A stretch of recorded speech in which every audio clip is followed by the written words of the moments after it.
Hello, I'm Matthew Weinstock, Managing Editor of Modern Healthcare. Thanks for tuning in to the latest edition of the Checkup. On June 16th, Colorado Governor Jared Polis signed into law a bill that proponents say will expand access to affordable healthcare across the state. But the bill that landed on his desk is pretty different from what advocates were actually hoping for. They wanted Colorado to create a public option. What they got was a law that requires insurers to offer a set of standard health benefits for individuals and small groups starting next year. And by 2025, insurers must drop premiums 15% from their current rate. The law is also going to create a whole set of new dynamics between payers and providers as they work to implement many of the mandates, including expanding access that'll get after health equity issues. I'm pleased to be joined today by Peter Banko. He's president and CEO of Centura Health, which operates more than a dozen hospitals across the state. We're going to talk about how this new law may impact providers and patients. Peter, thank you so much for being with us to talk about Colorado's new health insurance law. Yeah, thank you for having me today.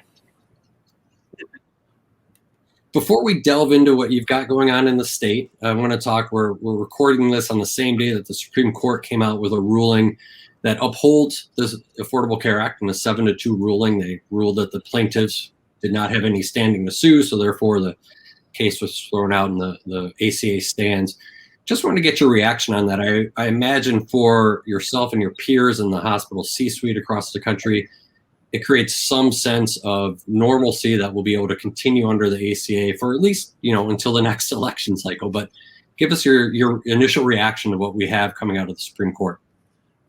Yeah, if it was thrown out, ACA was thrown out, there were significant implications for consumers and providers. So like you said, happy with the stability.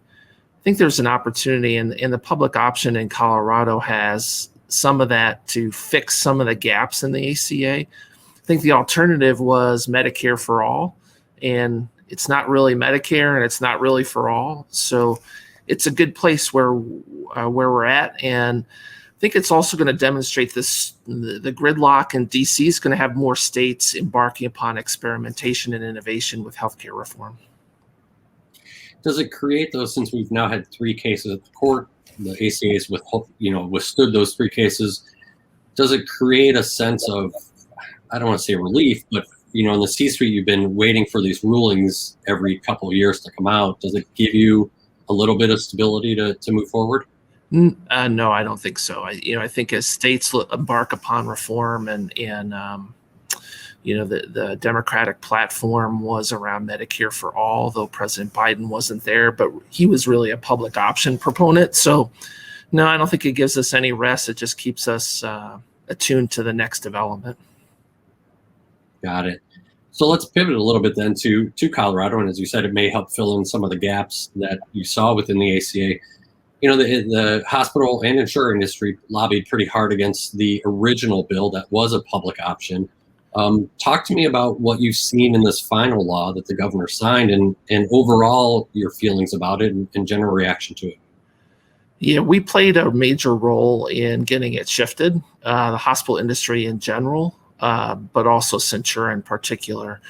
So this started to bubble up in 2019. So we spent a lot of time with our board and 2 national thought leaders that have led states as a governor or served in the Senate, and from both parties to craft some alternatives, because I think all too often in our industry, we can get into a position politically of just saying no, no, no without an alternative.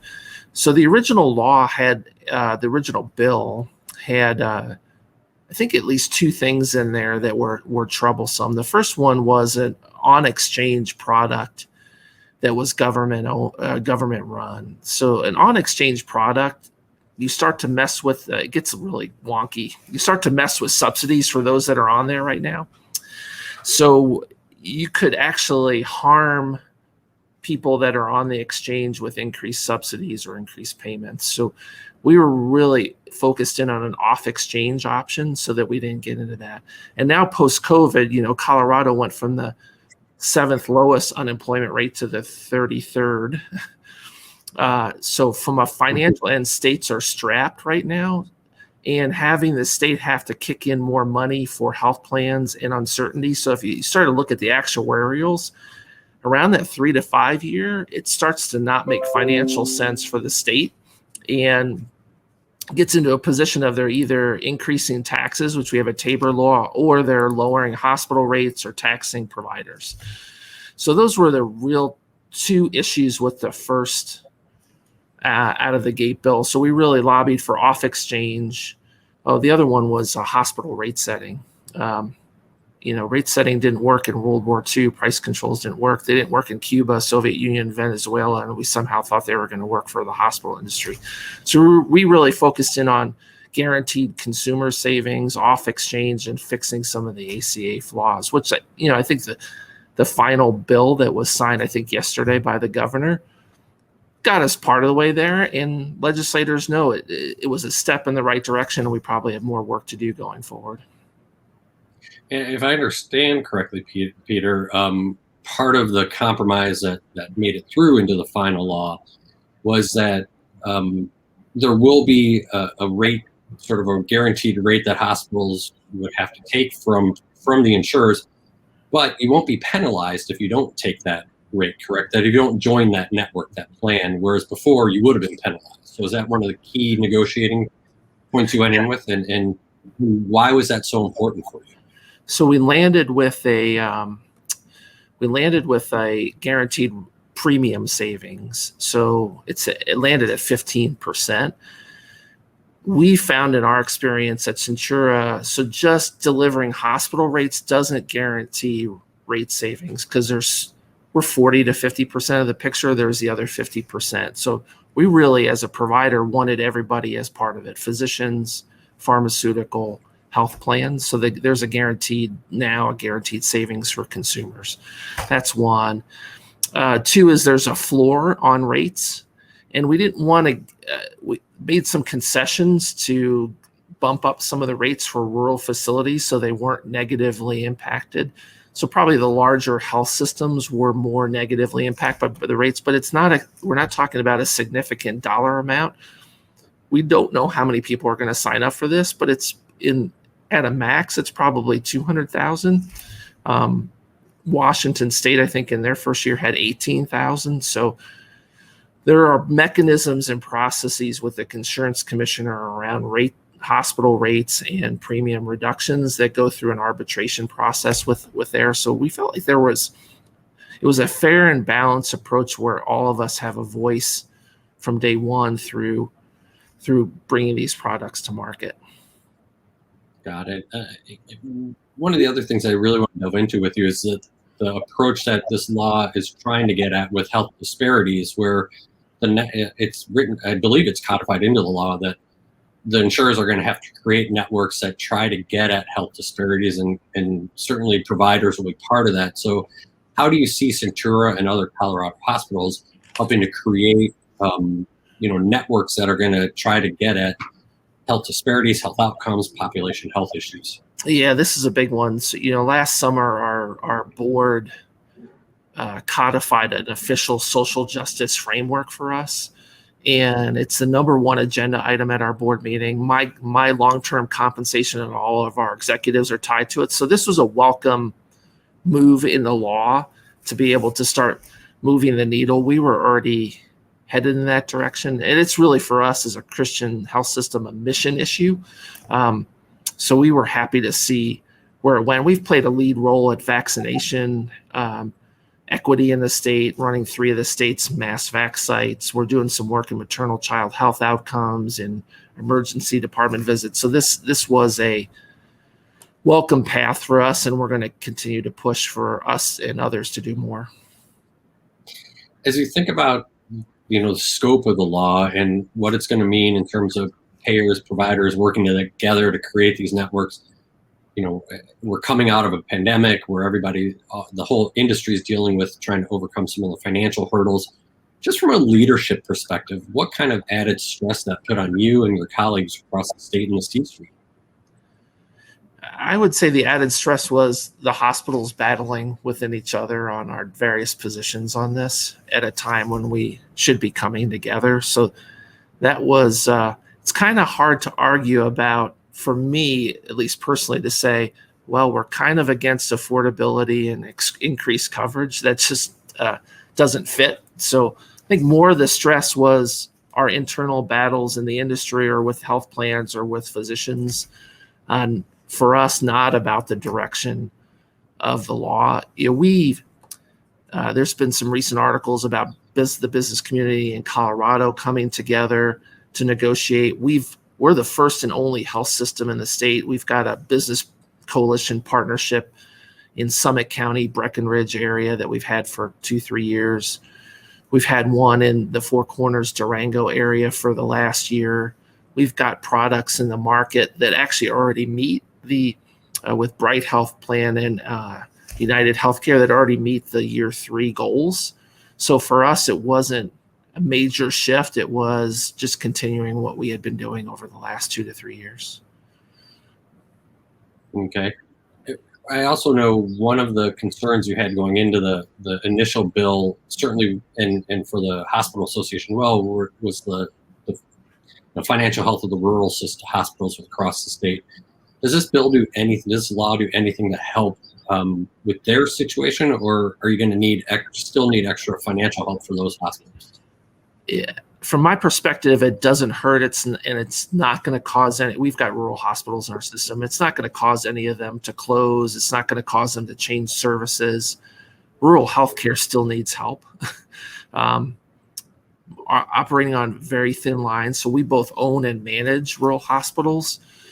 And I know the state's cognizant of that, and I know the federal government, but there's more work to do there.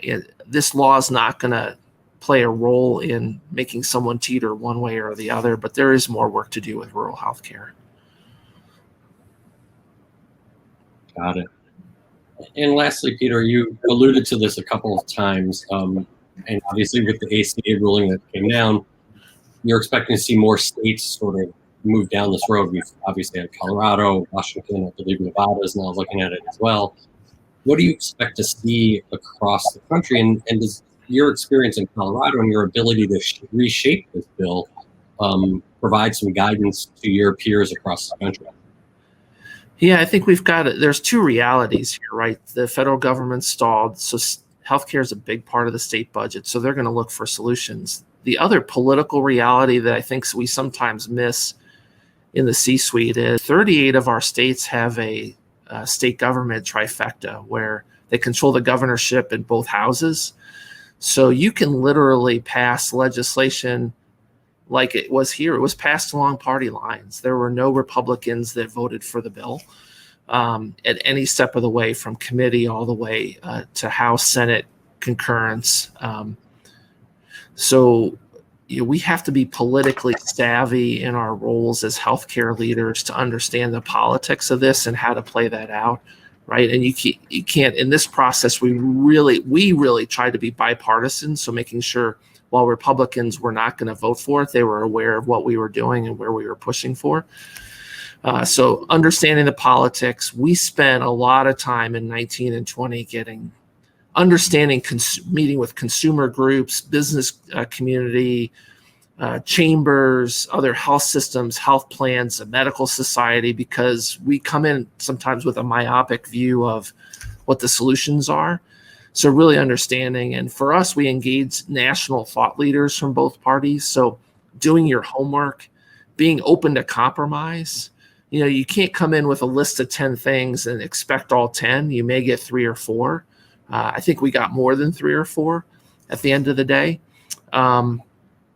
So that for my biggest advice is be involved early on, understand all the variety of opinions, be open to compromise, and you're going to have to play politics on this and understand the dynamics in your state and your communities.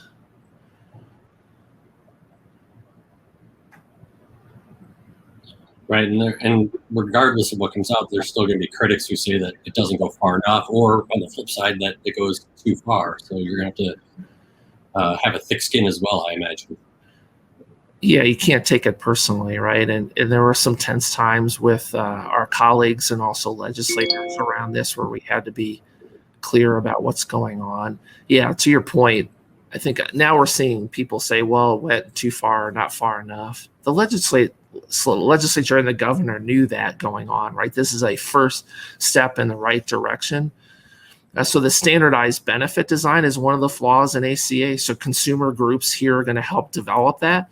But there's other gaps in the ACA that need to be fixed. They just couldn't get to all of them this time around. So I suspect we'll see more legislation here in Colorado as this Colorado option unfolds, then to fix more of the gaps.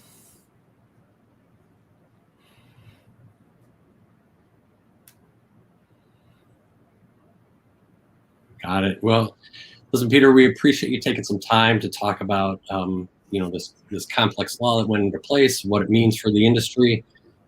We'd love to stay in touch as this goes forward to see how it unfolds over the next year, next 5 years, really, as you start to see some of the implications of it going forward. But we appreciate you taking some time today. Thanks so much.